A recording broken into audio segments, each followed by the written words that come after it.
Directly from Prague, after more than 3 hours, we arrived in the second largest Georgian city of Kutaisi. Agreed taxi for 40 lari, we completed the confession in 6 people. Grandpa, we are glad to see you again after many years, but 60 lari to the city is really a lot. Your brother got more than his application. Accommodation was enough and we are heading to the Baraka restaurant. Pizza-shaped food is cheese khachapuri. And stuffed bags are chinkali. Even if it didn't rain outside, the winery attracted us to a good seat by the glass. The winery is stylishly furnished and with an imagination of inconspicuous world personalities. Kolkis Fountain brings to life the legendary heritage of the ancient region of Kolkis, known for its rich mythology and history.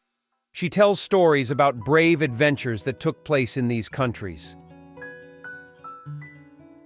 At Prometheus Cave, we ordered pomegranate and orange juice. Without recalculating the prices, 300 milliliters cost us 30 lari, equivalent to 10 euros.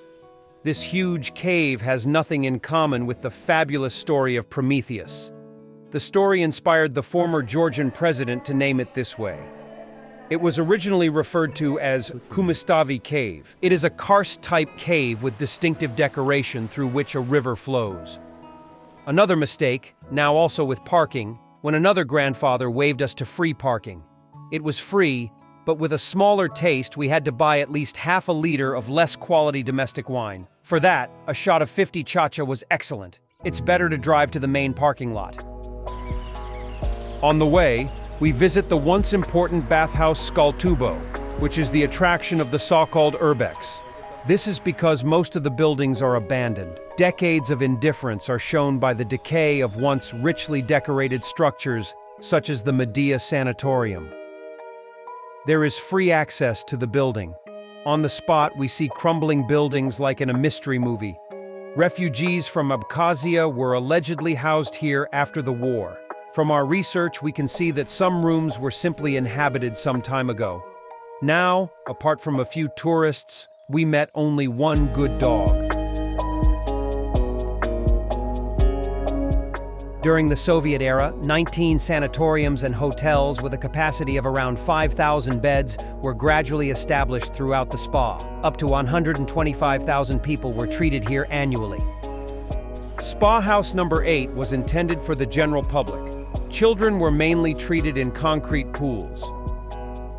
There is a lot of trash in the building, so it's worth a visit for just a few minutes of your time. Nearby, the white building Spa number 6 was built for Stalin himself. Before the long journey, we strengthen ourselves in Kutaisi with soups and a selection of shashliks. We have to move 290 kilometers with a time requirement of 4.5 hours to the Gudari ski resort. As darkness approaches, the weather deteriorates and the rain turns into heavy snowfall. We have to travel in some mountainous sections with concern for our safety at a minimum cruising speed. After sleeping, we want to continue to Stepansminda, but unfortunately, the road has been closed for several days due to the avalanche danger, and we have to change our plan. The plan is that we stay another night in Gudari, right by the ski slope. We take the cable car to the top of the first section for a price of 14 lari per person. Visibility and avalanche danger is low. As a substitute, we found a covered snack bar with excellent mulled wine and beer to go with it. Gratis chacha strong and very good. Satisfied, we return to find accommodation outside the reservation systems. We managed to agree on a price for the apartment for the amount of 65 euros per night. The apartment is new, most likely so new that the final flaws are visible in the details. As if the builders were catching up with the deadline, they didn't worry about paint splatters. Cables are still hanging from the ceiling, and water is leaking into the garage. On the way to Tbilisi, we will visit the Ananuri complex. It was built from the 16th century and was used as a fortress by the Zhinvali Reservoir. It has several buildings, including 2 fortress towers, a church, and a palace. Грузин slovenskoj gasudarstvenosti, iz jejich státnosti. No, to víš. The Chronicle of Georgia shows scenes from the country's 3,000-year history. It is built of 16 large columns, each reaching a height of approximately 35 meters. The lower sections depict the life of Jesus and other important Christian figures. The upper sections of the columns contain important members of the royal family and rulers of Georgia. We have accommodation with nice views of the street full of restaurants and bars with welcoming staff.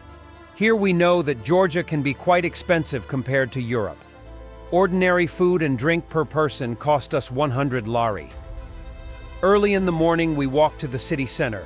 Additionally, we buy another SIM card with unlimited weekend data for only 20 lari, mainly for using the taxi app around town. Our first virtual for $35 ran out often and was unusable. We are in Tadsminda Theme Park. It is located on a hill, and the park offers breathtaking panoramic views. It offers a large selection of attractions, but for us the mornings were not yet in operation. Unfortunately, the cable car back down was not running and forced us to walk. On the outskirts of Tbilisi, during the Soviet era, a suspension bridge 10 stories high connecting apartment buildings was built. You can supposedly take the elevator by tossing a few coins, but the cabin didn't come to us. We preferred to walk to the beginning of the bridge. The bridge is not the safest. Its condition was examined during our visit device controllers. We don't feel safe here. Everything is broken. There is even a hole in one bridge. The views are more towards the buildings, and this attraction is such a less safe insight into the past of the socialist construction of prefab houses. On to může mást, on tam může být docela pěkný bejvák.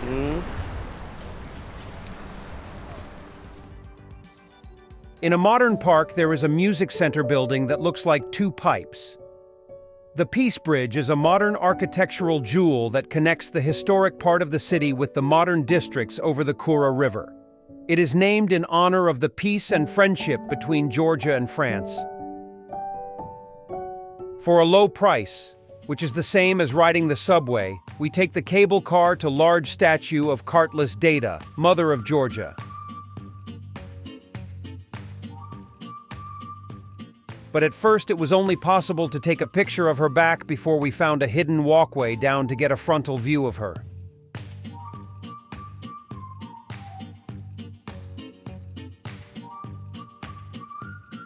The taste of wine entices us along the narrow, picturesque streets. Very good wine with a price per bottle of 100 lari. It can be bought 10 times cheaper in the store.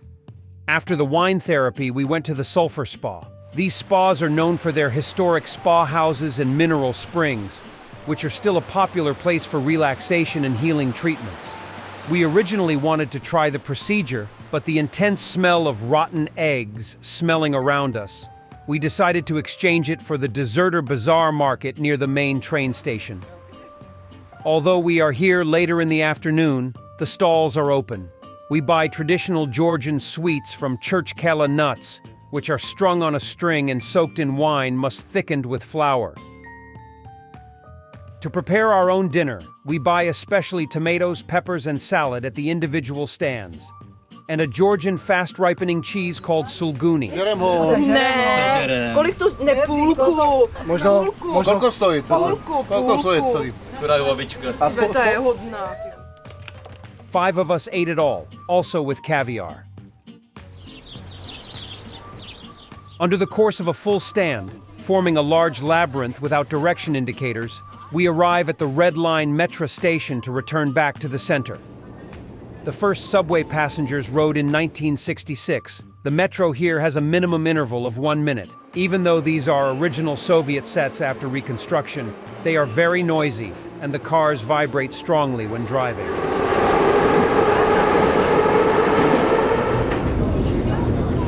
We arrive at Liberty Square, in the center of which there is a statue of St. George. The entire square is one big roundabout pulsating with car traffic.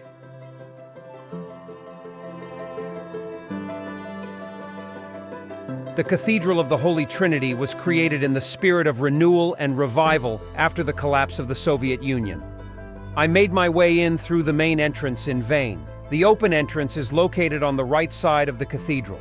Its construction began in 1995, and after several years of work, it was finally completed. It combines traditional Orthodox elements with modern design and thus forms an unmistakable part of the city's panorama.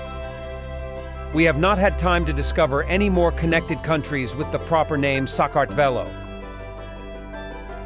So, buy and go home.